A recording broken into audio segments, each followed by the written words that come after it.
इस चुनावी कार्यक्रम के हमारे अध्यक्ष और हमारे मंच पर यहां पर उपस्थित कई बार के सांसद, पूर्व में रहे केंद्रीय मंत्री आदरणीय सलीम शेरवानी जी, यहां के पूर्व में रहे सांसद धर्मेंद्र जी, मंच पर उपस्थित समाजवादी पार्टी के कई हमारे वरिष्ठ नेता ओमकार सिंह जी, यहां पर उपस्थित विधानसभा के अध्यक्ष नवाब सिंह यादव, समाजवादी पार्टी के जो हमारे प्रत्याशी हैं, गुन्नौर के प्रत्याशी पूर्व विधायक राम खिलाड़ी जी, बिसौली के हमारे समाजवादी पार्टी के प्रत्याशी आशुतोष मौर्य जी और यहां के नौजवान प्रत्याशी ब्रजेश यादव, मंच पर उपस्थित साल शेरवानी जी, लोकेंद्र शर्मा जी, डॉक्टर अफरोज जी, आशुतोष जी, सतीश प्रेमी जी, साहिद खां साहब और बड़ी संख्या में हमारे बहुत सारे नेता जिनके मैं नाम नहीं ले पा रहा हूं, बड़ी संख्या में समाजवादी पार्टी के सभी हमारे नेता, महान दल के सभी पदाधिकारी, यहां पर उपस्थित सभी हमारे आदरणीय बुजुर्ग किसान भाई और उपस्थित बड़ी संख्या में नौजवान साथी पत्रकार बंधुओं, मैं सबसे पहले इस कार्यक्रम में उपस्थित आप सभी का बहुत बहुत धन्यवाद और आभार प्रकट करना चाहता हूं। मैं देख रहा हूं पूरा मैदान जहां भरा हुआ हमें दिखाई दे रहा है, वहीं सरों पे जो लाल टोपी हमें दिखाई दे रही है, न केवल हमारा मैदान भरा है, दीवालों पे भी बड़ी संख्या में लोग दिखाई दे रहे हैं, छतें भरी हुई हैं और हमारे कुछ साथियों ने साइकिल की ऊंचाई बढ़ा दी है पीछे। मैं देख सकता हूं कि बड़ा उत्साह और जोश दिखाई दे रहा है और ये उत्साह इसलिए दिखाई दे रहा है कि जो चुनाव का परिणाम आना था 10 मार्च को, जिसको भी पता होगा, जानकारी होगी कि जब पहले चरण का वोट पड़ा है, पहले चरण की जनता ने ही फैसला सुना दिया है। जनता ने इंतजार नहीं किया 10 मार्च का, पहले चरण की जनता ने 10 फरवरी को ही परिणाम बता दिया कि आने वाले समय में गठबंधन की सरकार आने जा रही है। और ये दूसरे चरण का जो चुनाव होने जा रहा है, जिसमें आप लोगों को भी वोट डालना है और बदायूं के लोगों को, संभल के लोगों को, मुरादाबाद के लोगों को, बताओ बदायूं के लोगों कितने वोट से जिताने वाले हो और सीटें कितनी जिताने वाले हो। इस बार तो लग रहा है पहले से ज्यादा तैयारी है, एक भी सीट कोई दल नहीं जीत पाएगा, पूरा सफाया होने जा रहा है। बताओ सफाया होने जा रहा है कि नहीं होने जा रहा है। और इधर तकलीफ परेशानी का सामना करना पड़ा। यहां पर किसान भाई होंगे, खाद लेने गए होगे तो बताओ खाद मिल गई क्या? और अगर खाद की बोरी लेकर के भी आए होगे तो बोरी में से चोरी हो गई कि नहीं हो गई? बीजेपी के लोग कहते थे कि हमारे गरीब हवाई चप्पल में चलने वाले हवाई जहाज पे चलेंगे, और जब से सरकार में आए हैं डीजल पेट्रोल इतना महंगा कर दिया है कि हमारे गरीब की गाड़ी और नौजवान की मोटरसाइकिल नहीं चल पा रही है। पेट्रोल 100 से पार हो गया कि नहीं हो गया? और ये भारतीय जनता पार्टी वाले आ गए तो हो सकता है पेट्रोल 200 से पार हो जाए। ये भरोसा है कि नहीं है? समाजवादियों पे भरोसा है कि नहीं है? इसलिए सावधान रहना भारतीय जनता पार्टी से। ये सत्ता में आ गए, अभी तो 100 रुपए लेके गए हैं पेट्रोल। इन्हें मौका मिल जाएगा तो 200 पार करा देंगे, 200 पार। इनके भाषण सुने होंगे आपने, बीजेपी के लोगों के भाषण सुने कि नहीं सुने? एक उनके नेता कह रहे हैं कि गर्मी निकाल देंगे। सुना है कि नहीं सुना? कि उनके एक नेता कह रहे हैं कि गर्मी निकाल देंगे, लेकिन जैसे ही पहले चरण का चुनाव हुआ, उनके कार्यकर्ता नेता ठंडे पड़ गए हैं। और जब यहां पर वोट पड़ेगा तो रहे बचे भी ठंडे हो जाएंगे। बीजेपी के लोगों की कुछ बातें याद हैं कि नहीं याद हैं? और घर जाके सोचना, उनके जो छोटे नेता हैं, बीजेपी के जो छोटे नेता हैं, वो छोटा झूठ बोल रहे हैं। जो थोड़े बड़े हैं वो बड़ा झूठ बोल रहे हैं, और जो सबसे बड़े हैं वो सबसे बड़ा झूठ बोल रहे हैं। बताओ, भारतीय जनता पार्टी के लोग झूठ बोलते हैं कि नहीं बोलते हैं? कहा था कि किसानों की आय दोगुनी हो जाएगी। इसमें कितने किसान हैं जिनकी आय दोगुनी होने वाली है? ये गर्मी निकालने वाले समझ लें, समाजवादी सरकार बनेगी तो हमारे नौजवानों के लिए भर्ती और नौकरी और रोजगार निकालने का काम करेंगे। इधर मैं देख रहा हूं कुछ नौजवानों के हाथ में स्मार्टफोन भी दिखाई दे रहे हैं।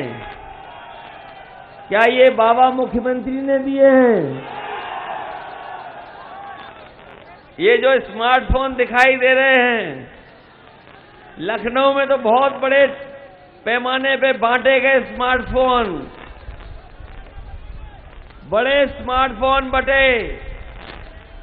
बताओ सैसवान वालों, तुम्हें कितने मिल गए? और किसी को लैपटॉप मिला कि नहीं मिला? बाबा जी कह रहे थे कि हमने तो लाखों बांट दिए, सैसवान तक नहीं पहुंचे। और 4.5 साल हो गए हैं, उससे ज्यादा समय हो गया, 5 साल। पता नहीं बीजेपी वाले कौन सी टैबलेट देते रहे जो अभी तक किसी को कुछ नहीं मिला। और कभी सोचना, ये बाबा मुख्यमंत्री क्यों नहीं दे रहे लैपटॉप? ये बाबा मुख्यमंत्री लैपटॉप क्यों नहीं दे रहे हैं? क्योंकि वो चलाना नहीं जानते।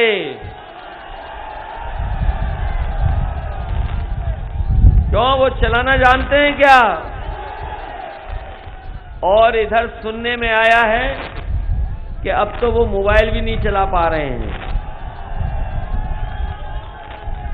तो जो इस जमाने में चीजों को ना समझता हो, तो वो बताओ हमारे प्रदेश को आगे कैसे ले जाएगा? इसलिए प्रदेश को आगे ले जाने का चुनाव है, उत्तर प्रदेश के विकास का चुनाव है। और मैं अभी देख रहा था कुछ देर पहले, मेरे हाथ में भी कुछ लोगों ने बाबा साहब भीमराव अम्बेडकर जी की तस्वीर दी है। ये चुनाव लोकतंत्र और संविधान बचाने का भी चुनाव है। याद रखना, ये दोबारा सत्ता में आ गए तो नई लोकसभा बना रहे हैं। पता नहीं लोकतंत्र बचेगा कि नहीं बचेगा, संविधान बचेगा कि नहीं बचेगा। इसलिए इनसे सावधान रहना है। ये चुनाव लोकतंत्र और संविधान बचाने का भी चुनाव है। समाजवादी पार्टी ने तय किया है और हमने देखा है, महसूस किया है कि जब कभी भी बिजली का बिल आता है तो करंट लगता है कि नहीं लगता है? बिजली का बिल से करंट लग रहा कि नहीं लग रहा? इसलिए समाजवादी सरकार बनेगी तो 300 यूनिट फ्री बिजली देने का इंतजाम समाजवादी सरकार में होगा और हमारे किसानों को सिंचाई का कोई पैसा नहीं देना पड़ेगा। किसानों के लिए सिंचाई माफ होगी। बताओ, सिंचाई माफ चाहते हो कि नहीं चाहते हो? और साथ ही साथ ये भी तय किया है, ये बीजेपी के लोग तो 3 काले कानून ला रहे थे हमारे किसानों की जमीन छीनने के लिए। हम अपने किसानों को बधाई देंगे, पंजाब के किसानों को बधाई, देश के तमाम किसानों को बधाई जिन्होंने आंदोलन को सफल बनाया। हमारे किसान पीछे नहीं हटे, लेकिन सरकार को पीछे हटना पड़ा। 3 काले कानून वापस हो गए। लेकिन ये सरकार एमएसपी नहीं दिलवा पाई। अगर आपने धान पैदा किया होगा तो धान में लूट लिया इन्होंने। बताओ, धान में लूट हुई कि नहीं लूट हुई? जो सरकार खाद न दे पाए, डीएपी न दे पाए और धान की लूट न बचा पाए, फसल की पैदावार की कीमत न दे पाए, उस पर सरकार पे क्या भरोसा करोगे? इसलिए समाजवादी पार्टी ने कहा है, मंडियां बना करके, खरीद केंद्रों को बना करके अपने किसानों के फसल की एमएसपी और सही कीमत दिलाने का काम समाजवादी सरकार में होगा। इसलिए साथियों, आज सवाल महंगाई का भी है, सवाल बेकारी और बेरोजगारी का भी है। मैं देख रहा हूं कितनी बड़ी संख्या में नौजवान हमें दिखाई दे रहे हैं।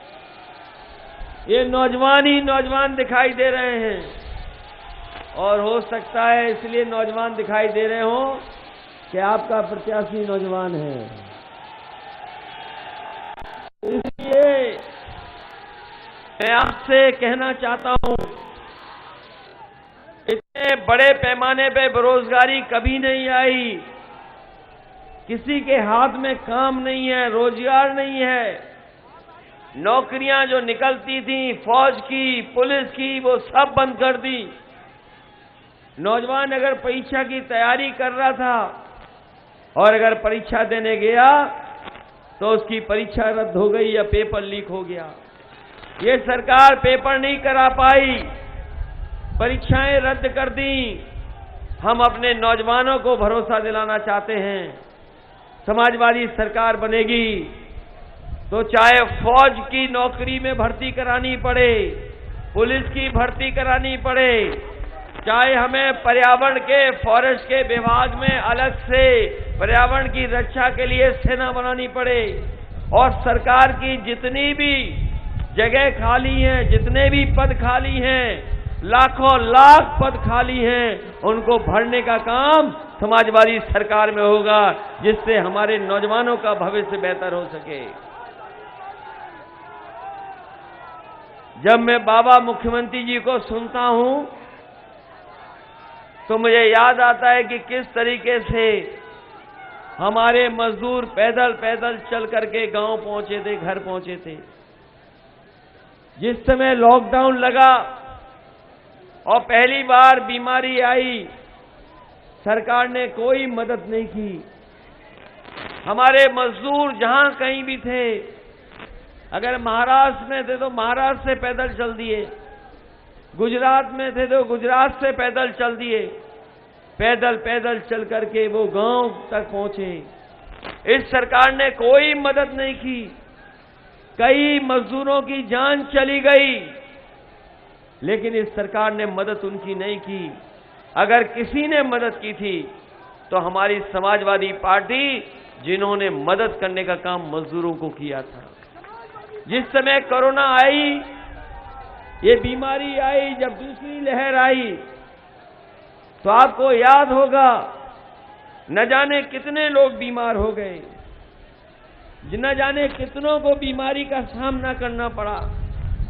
जिस समय सरकार को दवाई का इंतजाम करना था, सरकार दवाई नहीं दे पाई, सरकार बिस्तर नहीं दे पाई, अस्पतालों में जगह नहीं बनी, हमारे गरीबों को जो इंजेक्शन चाहिए था वो इंजेक्शन नहीं दे पाई, जिसके कारण न जाने कितने लोगों की जान चली गई। सरकार अगर चाहती, अगर सरकार मदद करना चाहती, तो सरकार बहुतों की जान बचा सकती थी। जो सरकार ऑक्सीजन नहीं दे पाई सांसों के लिए, हमारे गरीबों को जो सांस लेने में ऑक्सीजन की जरूरत थी, वो सरकार नहीं दे पाई। उस सरकार को हटाने के लिए भी ये चुनाव है। हमें दुख है इस बात का कि बहुत ही लोकप्रिय यहां के पूर्व चेयरमैन वहीद खान साहब, जिनकी कोरोना की वजह से जान चली गई, न केवल हमारे वहीद खान साहब की जान गई है, वरना बहुत इनके साथ साथ बहुत सारे महत्वपूर्ण नेता भी हमारे कोरोना की वजह से हमें छोड़ करके चले गए। न केवल हमारे और आपके, यहां पे हो सकता है सभा में जो लोग आए हों, उनके परिवार के सदस्य भी हो सकता है उन्हें छोड़ करके उस समय चले गए। न केवल हमारे लोग गए, बीजेपी के तमाम मंत्री और विधायकों की भी जान बीजेपी नहीं बचा पाई। इसलिए हमें दुख है कि जिन परिवारों के परिवार के सदस्यों की जान गई है, हम इस दुख में उनके साथ भी हैं। और जहां वहीद खान साहब की जान गई है, कोरोना की वजह से हम उन्हें श्रद्धांजलि देते हैं, उनको याद करते हैं। और वहीं हम ये भी संकल्प लेते हैं कि जिस पार्टी की वजह से, जिस सरकार की वजह से लोगों की जान गई है, उस सरकार को वोट डाल करके उखाड़ फेंकने का काम भी करेंगे। इसलिए सहसवान के लोगों से मैं निवेदन करने आया हूं, हम अपने राम खिलाड़ी जी के लिए भी निवेदन कर रहे हैं, आशुतोष मौर्य जी के लिए भी निवेदन कर रहे हैं। संबल दूर नहीं है, संबल नहीं पहुंच पाए, हालांकि संबल में ऐतिहासिक जीत होने जा रही है सभी प्रत्याशियों की। इसलिए हम आपके माध्यम से समाजवादी पार्टी के प्रत्याशियों के लिए जहां जहां मैं नहीं पहुंच पाया हूं, वहां सभी प्रत्याशियों को जिताने की मैं आपसे अपील करता हूं और आपके माध्यम से अपील करता हूं कि उनको भारी बहुमत से जिताएं। ये क्योंकि लोकसभा बदायूं है, ये लोकसभा बदायूं है। पिछली बार बाजी में हम लोग थोड़ा पीछे रह गए, बाजी नहीं मार पाए, कारण कोई भी रहा हो, लेकिन हम आपसे कहना चाहते बदायूं के लोगों से कि जब भी कभी विकास हुआ होगा, बदायूं को पीछे नहीं छूटा। वो विकास में जितने काम उस सरकार में हुए, उस सरकार में जो जो काम हुए, वो आज जनता आज भी याद करती है। बताओ, ये पुलिस की 100 नंबर वाली गाड़ी, 100 नंबर वाली गाड़ी समाजवादियों की देन है। एम्बुलेंस जो चल रही थी कोरोना में, वो भी समाजवादियों की देन है। समाजवादियों ने मेडिकल कॉलेज दिया, सड़कें बनाई, और अभी सुनने में आया है कि यहां से एक्सप्रेस वे भी निकल रहा है। लेकिन बदायूं को लोगों को सीधे लखनऊ जाने का मौका नहीं मिल रहा है, इसलिए सीधा लखनऊ से जोड़ने के लिए अगर हमें एक्सप्रेस वे बनाना पड़ेगा तो फर्रुखाबाद हो करके सीधा सीधा आपको जोड़ने का काम एक्सप्रेस वे से करेंगे। क्योंकि समाजवादी पार्टी का मानना है, समाजवादियों का मानना है कि लखनऊ पहुंचने के लिए उत्तर प्रदेश के किसी कोने से 5 घंटे से ज्यादा नहीं लगे। अब जब इतने ही करीब आ गए हो तो बताओ, लाखों वोट से जिताओगे कि नहीं जिताओगे? ये सहसवान विधानसभा ऐसी है जिसका हिसाब किताब लगा लो वोटों का तो लाखों से जीत सकते हो। बताओ, इतने करीब आ गए हो, लाखों से जिताओगे कि नहीं जिताओगे? सहसवान विधानसभा में हो सकता है कोई ऐसा भी लड़ रहा हो जो सरकार नहीं बनाना चाहता है, सरकार बीजेपी की बन जाए, उसकी मदद के लिए खड़ा हो। क्या ऐसा भी है कि नहीं है? यहां पे कभी कभी कुछ दल ऐसे भी हैं जो समाजवादी पार्टी से लड़ रहे हैं। समाजवादी पार्टी बीजेपी को हटाना चाहती है, लेकिन कुछ दल हैं जो समाजवादी पार्टी को रोकना चाहते हैं। तो बताओ, आप भारतीय जनता पार्टी को हटाना चाहते हो कि नहीं हटाना चाहते हो? और वो दल तो ऐसा है कि बाबा साहब भीमराव अम्बेडकर जी के रास्ते से भटक गया है। जिस रास्ते पे चल रहा था उस रास्ते से भटक गया है वो दल। बाबा साहब भीमराव अम्बेडकर जी का जो रास्ता था उस रास्ते पे नहीं है।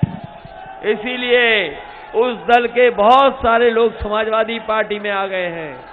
मैंने कई मौकों पर कहा कि अगर संविधान बचाना है तो हमें समाजवादियों को अम्बेडकरवादियों के साथ मिलकर के और अम्बेडकरवादियों का भी सहारा लेकर के हमें उत्तर प्रदेश में बदलाव लाना है। इसलिए आप सबसे अपील करता हुआ, नौजवानों, आपसे विशेष निवेदन अपील करता हुआ कि अपने भविष्य का चुनाव ये समझना।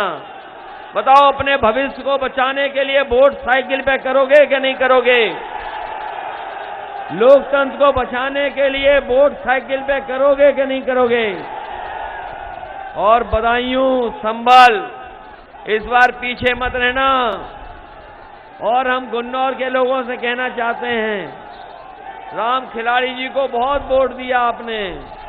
सुना है वहां बाबा मुख्यमंत्री आए थे, विकास के लिए कह के गए। अगर बाबा मुख्यमंत्री आए हैं तो वो विकास नहीं करेंगे, वो विनाश की तरफ लेकर के जाएंगे। समाजवादी लोग हैं जो विकास की तरफ उत्तर प्रदेश को लेकर के जाएंगे। इसलिए राम खिलाड़ी जी की भी मदद करना। जो गलती किसी से हुई हो, मैं आखिरी बात कहता हूं, अपनी बात खत्म करूंगा। कहीं किसी से कोई गलती हो गई हो तो इस बार साइकिल को मत भूलना। बताओ, आप सब लोग सहयोग करोगे कि नहीं करोगे? ये चुनाव इन लोगों का जरूर है, लेकिन ये सरकार बनाने का भी चुनाव है। एक एक सीट महत्वपूर्ण है, एक एक को जीतना जरूरी है। अगर एक सीट भी कम हो गई तो भारतीय जनता पार्टी के लोग आपकी सरकार नहीं बनने देंगे। क्या आपने अभी जिला पंचायत का चुनाव नहीं देखा? कैसे लूट लिया जिला पंचायत का चुनाव? इतना भ्रष्टाचार कभी नहीं हुआ जितना खुले भ्रष्टाचार किया। अगर बहनें और माताएं भी वोट डालने गईं तो उनके भी कपड़े फाड़ लिए, कपड़े छीन लिए भारतीय जनता पार्टी के लोगों ने। ब्लॉक प्रमुखी लूट ली, जिला पंचायत लूट ली। बताओ, ये चुनाव को लूटने से बचाओगे कि नहीं बचाओगे? इसलिए जहां जो बात हो वो भूल करके केवल समाजवादी पार्टी की साइकिल चुनाव चिन्ह की मदद करना। हमने सब दलों को जोड़ा है, महान दल को जोड़ लिया, ओम प्रकाश राजभर जी को जोड़ लिया। अभी पहले चरण में आपने देखा होगा जयंत चौधरी जी को जोड़ लिया। सभी छोटे छोटे दलों को जोड़ करके क्षेत्रीय दलों को साथ लाने का काम किया। और रहे बचे, हमने चाचा को भी जोड़ लिया। बताओ, आज कोई मुकाबला है हमारे दल के गठबंधन का? इसलिए सब चीज भुला करके केवल साइकिल याद रखना और सरकार बनाने का चुनाव है। कोई गलती नहीं हो, एक एक वोट समाजवादी पार्टी के पक्ष में डाल देना। यही निवेदन, यही अपील मैं करने आया हूं। आशुतोष जी का, मौर्य जी का मैं कई बार कह चुका हूं। बिसौली के ब्रजेश जी का, राम खिलाड़ी जी का। फिर मैं कहता हूं, जितने भी समाजवादी पार्टी के प्रत्याशी हैं, ब्रजेश हैं, राम खिलाड़ी हैं, आशुतोष हैं, इन सबको मदद करना। यहाँ बहुत सारे किसान हैं जो मेहनता की खेती करते हैं, मेहनता से वो लाभ नहीं मिल पा रहा है किसानों को जो मिलना चाहिए। हमें अगर शुल्क माफ करके भी किसानों के आमदनी को बढ़ाना पड़ेगा तो हम बढ़ाने का काम करेंगे, जिससे हमारे किसानों की आमदनी बढ़ जाए और व्यापारियों को भी सहूलियत मिल जाए। वो शुल्क माफ करने का काम करेंगे। आप सबका बहुत बहुत धन्यवाद और बहुत बहुत आभार प्रकट करता हूं। एक एक वोट साइकिल पे डाल देना।